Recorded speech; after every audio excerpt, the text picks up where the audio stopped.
दंडवत प्रणाम. आपण सर्वांनी गोपालकृष्ण महाराज यांचा जन्मोत्सव प्रत्येकाने आपापल्या घरी, प्रत्येक आश्रम मध्ये मोठ्या उत्साहाने साजरा केलेला आहे. आपल्या सर्वांवर प्रथमतः गोपालकृष्ण महाराज यांची कृपा असावी अशी देवाला प्रार्थना करतो. काल आपला संवाद झाला नाही याचं कारण असं एक इंटरनेट प्रॉब्लेम असतात. ऑडिओ सेंड झालाच नाही, मी करून ठेवला पण झालाच नाही सेंड. त्यामुळे जे श्रवण करतात त्यांनी नक्कीच वाट पाहिली असेल, यात शंका नाही. आज आपण पाहणार आहोत गोपालकृष्ण महाराज. काल दहीहंडी साजरी झाली.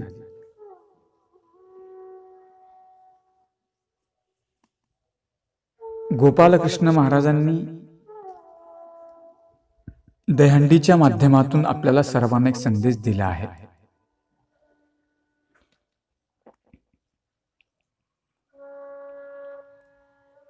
काला म्हणजे मिश्रण, ते आहे आपल्या स्वभावाचं मिश्रण.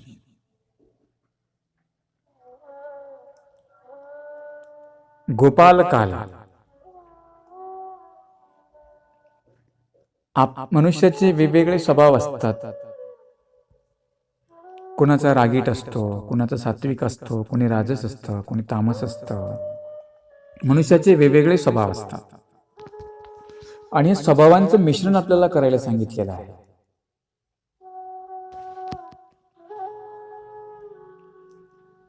एखादा व्यक्ती खूप रागीट असतो, परंतु त्याने मिश्रण करून घ्यायचं, थोडी सात्विकता आपल्यामध्ये निर्माण करायची.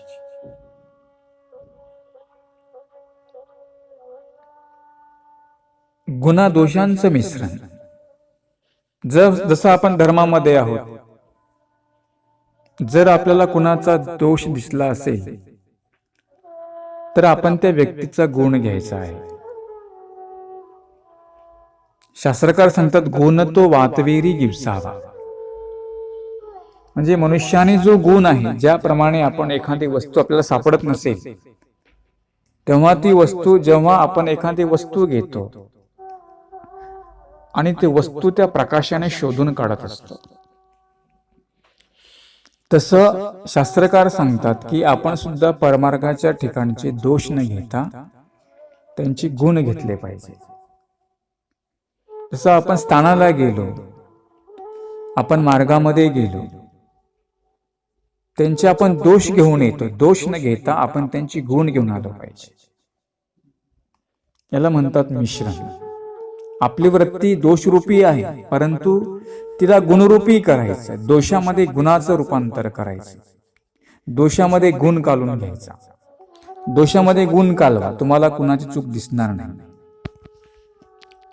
जर आपल्याला कुणाची चूक दिसली नाही,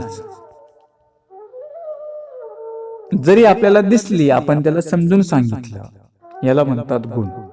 एखादा व्यक्ती चुकलेला आहे, एखादा व्यक्ती विधी चुकलेला आहे, परंतु आपण त्या व्यक्तीला तो विधी समजून सांगितलेला आहे, त्याची चूक लक्षामध्ये आणून देणं, याला म्हणतात गुण. पण त्या व्यक्तीकडे चांगुलपण आहे, पण तरी पण आपण त्याचे दोष काढले, त्याचं आपलं काही भांडण आहे म्हणून आपण त्याचे दोष काढत बसलो, किंवा ते आपल्याशी बोलत नाही म्हणून आपण त्यांची निंदा नालस्ती केली. त्यांच्याकडे गुणच आहे, परंतु आपण काय केला, दोष काढला. गोपालकृष्ण महाराज सांगतात, गुणादोषांचं मिश्रण तुमच्यामध्ये करून घेता आलं पाहिजे. हाच काल आहे. दुसरा एक काल आहे, जेव्हा गोपालकृष्ण महाराज मोठे झाल्यानंतर नंदबाबाला सांगितलं की बाबा, आता मी गायींच्या पाठीमागे जातो, आता मी सेवा करतो. पहा, गोपालकृष्ण महाराजांनी वयाच्या म्हणतात की 8व्या वर्षापासूनच सेवा करायला सुरुवात केली. 8व्या वर्षी गोपालकृष्ण महाराज गुरांच्या पाठीमागे जायचे. गोधन म्हणून त्यांना गोपाल असं म्हटलं. गो म्हणजे गायी, पालन करणार, म्हणून त्यांना गोपाल असं म्हटलेलं आहे. अशा प्रकारे गोपालकृष्ण महाराज जे काही आपले सवंगडी होते त्यांच्यासोबत शेतामध्ये जायचे, जंगलात जायचे, गायी घेऊन त्यांना चारायचं. परंतु हे करत असताना जी काही गरीब घरची मुलं होती सगळी शिदोरी सोडायची.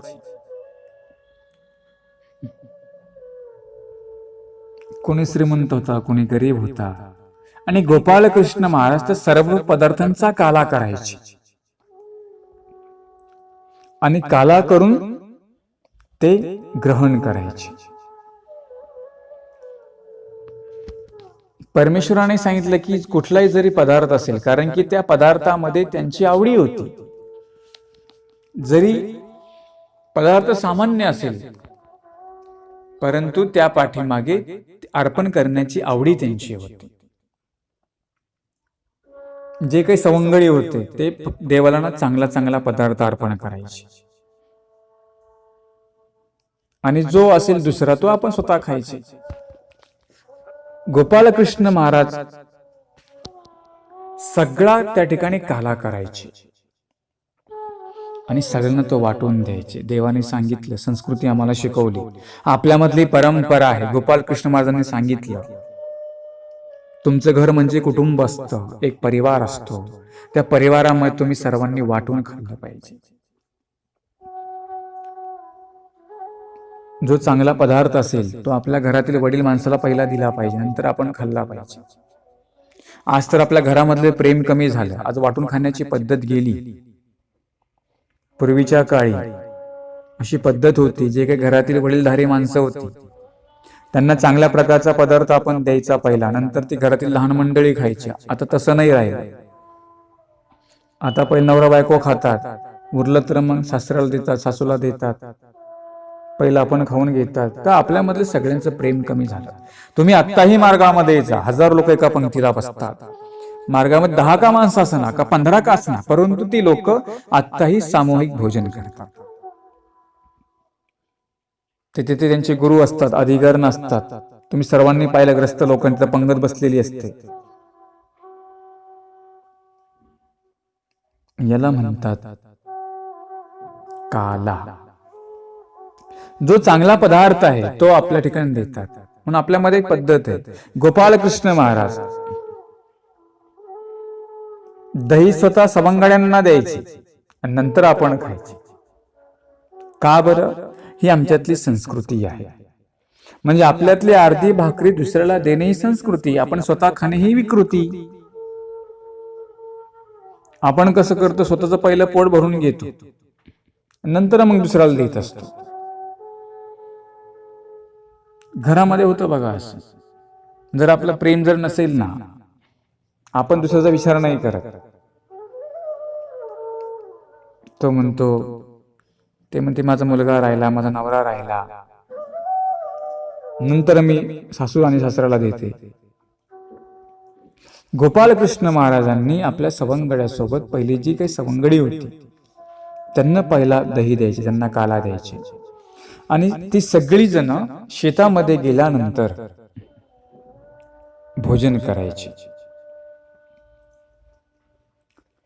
त्याच्यामध्ये माधुर्य होतं, त्याच्यामध्ये गोडी होती.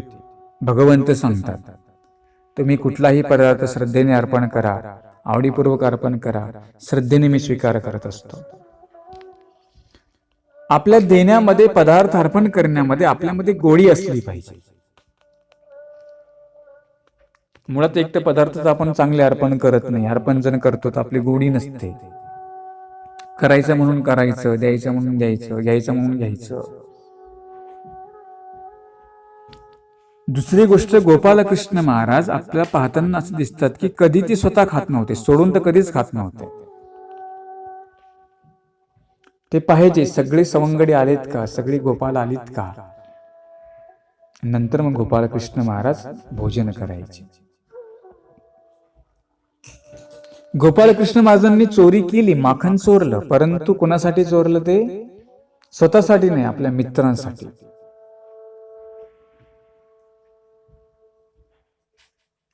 देवाने एक दुसराच आम्हाला संदेश सांगितला. तुम्हाला वाटलं असेल गोपालकृष्ण महाराजांनी चोरी तर केली, नटखट होते देव. देवाने काय चोरलं? देवाने फक्त पदार्थाची चोरी नाही केली, देवाने त्यांचं मन चोरून घेतलं. परमेश्वराने त्यांच्या दह्याचा स्वीकार करून, त्यांच्या पदार्थाचा स्वीकार करून त्यांना अधिकार घडवलेला आहे. गोपालकृष्ण महाराजांनी ज्या ज्या घरी ज्यांचं दही घेतलं त्या जीवांना ज्ञान झालं, त्यांना पुढे प्रेमाचा अधिकार निष्पन्न होणार. म्हणून आम्हाला संदेश आहे, परिवारासोबत, परिवारामध्ये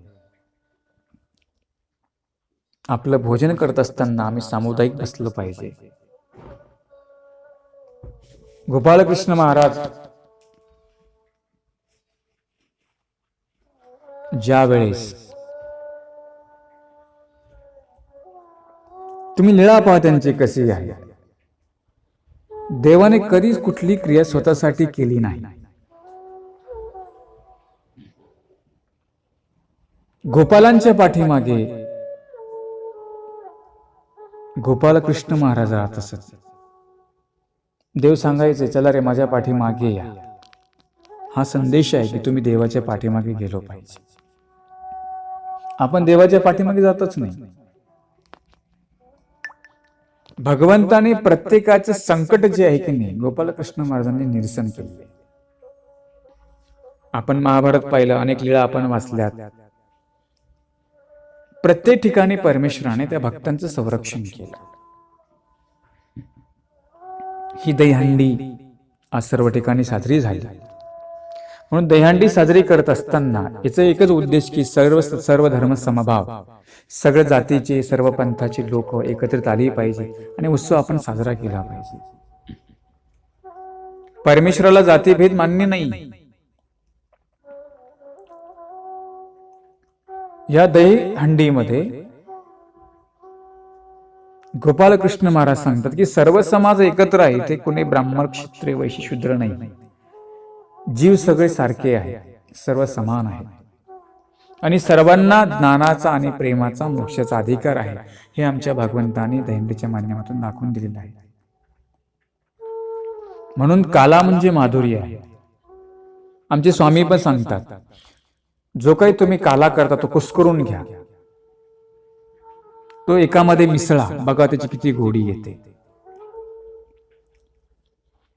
जसं आपण काल्याचं मिश्रण करतो तसं माणसाने माणसामध्ये मिसळलं पाहिजे. प्रत्येकाने जर आपल्या धर्माचा जर आदर केला तर आपल्यामध्ये दंगल झालीच नसती.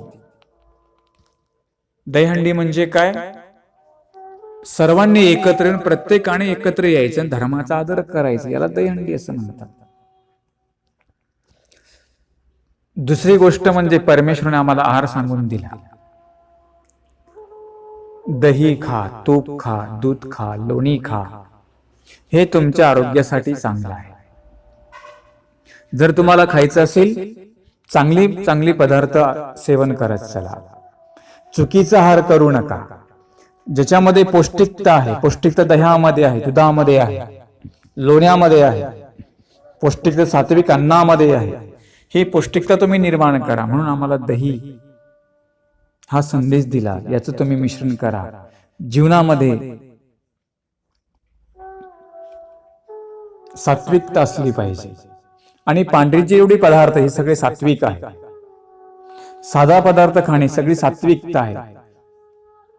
परमेश्वराने आम्हाला दह्या लोण्याच्या माध्यमातून एक आहाराचा आम्हाला संदेश दिलेला आहे. कारण की सगळी गोष्ट ही आपली आहारावर अवलंबून असते. आपला जर आहार बिघडला तर आपला विचार बिघडतो, विचार बिघडला की धर्म बिघडतो. आजकाल जगाच्या पाठीवर जे सगळी काही नुकसान झालेलं आहे हे सगळं आहारानेच केलेलं आहे. म्हणून गोपालकृष्ण महाराजांनी आम्हाला 3 संदेश सांगितलेत. एक म्हणजे सामूहिक कौटुंबिक आपण भोजन केलं पाहिजे. दुसरी गोष्ट, आपण आपला जो दोष आहे तो गुणामध्ये त्याचं मिश्रण केलं पाहिजे. तिसरी गोष्ट सांगितली की तुमचा आहार हा उत्तम आणि सात्विक असला पाहिजे. यालाच म्हणतात गोपालकाला. आजच्या या दिवशी आपण सगळ्यांनी एक नियम करायचा. जे उपदेशी आहेत ते तर सात्विक आहार करतातच, परंतु जे इतर लोक आहेत त्यांनाही संदेश आहे. मिश्रण म्हणजे दोष बाजूला काढून टाका, गुण आत्मसात करा, सात्विक आहार करा, हीच खरी दहीहंडी ठरेल. अशा प्रकारे आपण परमेश्वराच्या लीळेचं स्मरण करूया. दंडवत प्रणाम.